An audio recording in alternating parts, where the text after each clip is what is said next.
यूं तो मध्य प्रदेश में अनेक ऐसे सुंदर स्थल देखने को मिलते हैं जहां की कल्पना लोग सपने में ही कर पाते हैं। इन सब में होशंगाबाद जिला भी पौराणिक एवं सुंदरता में पीछे नहीं है। यहाँ अनेक दर्शनीय स्थल हैं। जिले का सबसे प्रसिद्ध एवं सुंदर स्थल नर्मदा का तट है। ये तट चाहे होशंगाबाद का हो या नेमावर या फिर आवनली घाट का, हर जगह इसकी सुंदरता और प्रसिद्धता अपने आप में संपूर्ण है। ऐसा ही ऐतिहासिक धार्मिक स्थल जो होशंगाबाद हरदा सड़क मार्ग पर उत्तर दिशा में स्थित है। यहाँ प्रति माह अमावस्या एवं पूर्णिमा पर हजारों की तादाद में दूर दूर के लोग नर्मदा में डुबकी लगाकर आत्म शांति पाते हैं। ऐसा कहा जाता है कि नर्मदा के मार्ग पर उत्तर दिशा में स्थित है।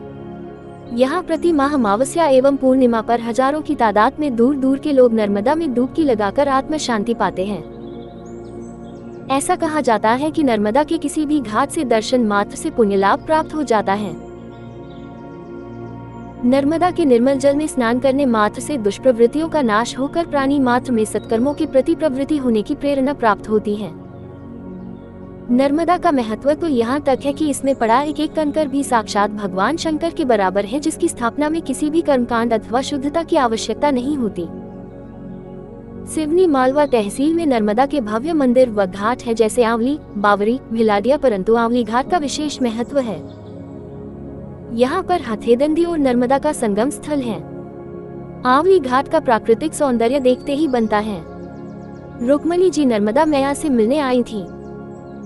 घाट पर लक्ष्मी कुंड, बूरम पास भावनाथ बाबा की टेकरी आदि दर्शनीय स्थल और पौराणिक महत्व के स्थान हैं। महाभारत युग में पांडवों की तपस्या स्थली तथा वनवास के समय उनका यहाँ निवास स्थान था। यहाँ से 1 किलोमीटर पूर्व में कुंतीपुर नगर एवं हस्तिनापुर नगर, जो कि वर्तमान में कुंतीपुर कुल्हड़ा और हस्तिनापुर हथनापुर के नाम से प्रसिद्ध हैं।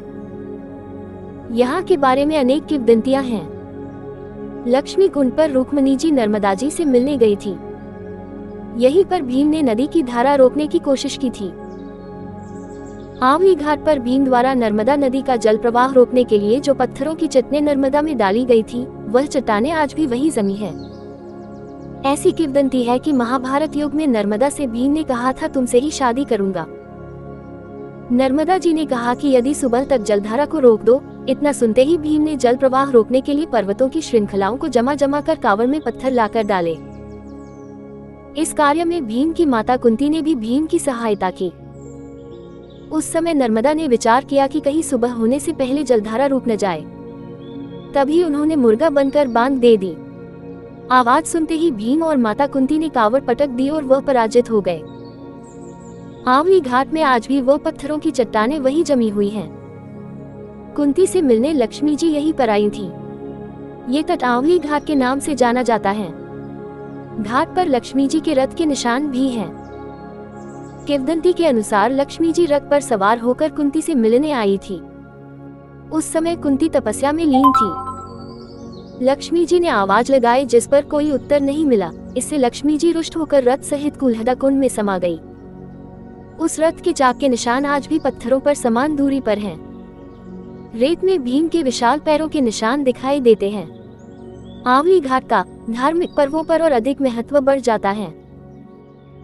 यहाँ पर हत्याहरणी हथड़ नदी एवं नर्मदा का संगम स्थल है, इस कारण इसका महत्व अधिक है। ऐसी मान्यता है कि यहाँ वर्ष में 2 बार, प्रथम गंगा दशमी एवं आंवला नवमी पर प्रतिवर्ष भीम नर्मदा नदी में स्नान करने आते हैं। इन 2 तिथियों में भीम प्रातः 4 बजे स्नान कर वापस चले जाते हैं। यहाँ नदी के पास रज रेत में भीम के पैरों के निशान, जो कि करीब 20 इंच लंबे होते हैं, जो इन तिथियों के आसपास ही देखने को मिलते हैं। कुछ भक्त इन पैरों के निशान की पूजा भी करते हैं। कुछ समय पश्चात इन पैरों के निशानों का रेत में पता ही नहीं चलता। और क्या क्या महत्वपूर्ण है आंवली घाट पर। यहाँ नर्मदा तट पर अनेक ऋषि, मुनि, संत, तपस्वी आते जाते थे। पुराणों में भी इनका उल्लेख मिलता है। आंवली घाट पर उत्तर की ओर ब्रह्मयोनि है। इसमें से होकर निकलने पर मन की सभी मुरादें पूरी होती हैं।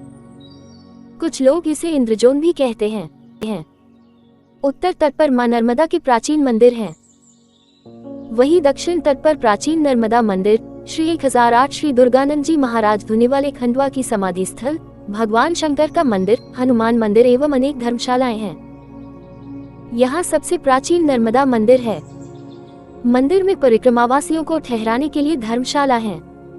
यहाँ कुल्हड़ा से लेकर नावघाट तक शक्ति क्षेत्र है। पांडव स्नान दर्शन कर दोषमुक्त हुए थे। सोमवती अमावस्या पर आंवली घाट पर पांडवों ने स्नान दर्शन कर दोषमुक्त हुए थे। इसे नर्मदा कुंभ कहते हैं। आंवली घाट से 2 किलोमीटर दूर पश्चिम दिशा में ग्राम द्वारी है। यहाँ भावनाथ बाबा की पहाड़ी है। यहाँ सैकड़ों वर्ष पुराना श्री नागेश्वर मंदिर के पाषाण शिलाखंड मौजूद हैं। आंवली घाट पर श्री धुनीवाले दरबार के पास एक भव्य शंकर मंदिर में भगवान शंकर एवं शिवलिंग प्रतिमा स्थापित है। यहाँ धर्मशाला भी बनवाई गई है। आंवली घाट का दक्षिण तट होशंगाबाद एवं उत्तर तट सीहोर जिले में आता है। दोनों तटों पर नर्मदा जयंती, सोमवती अमावस्या एवं अन्य तीज त्योहारों पर भक्तों की भीड़ लगती है। इस स्थान पर अथाह पानी होने के कारण यहाँ बड़ी नाव, स्टीमर, डोंगी पर्यटकों का मनोरंजन कराते हैं।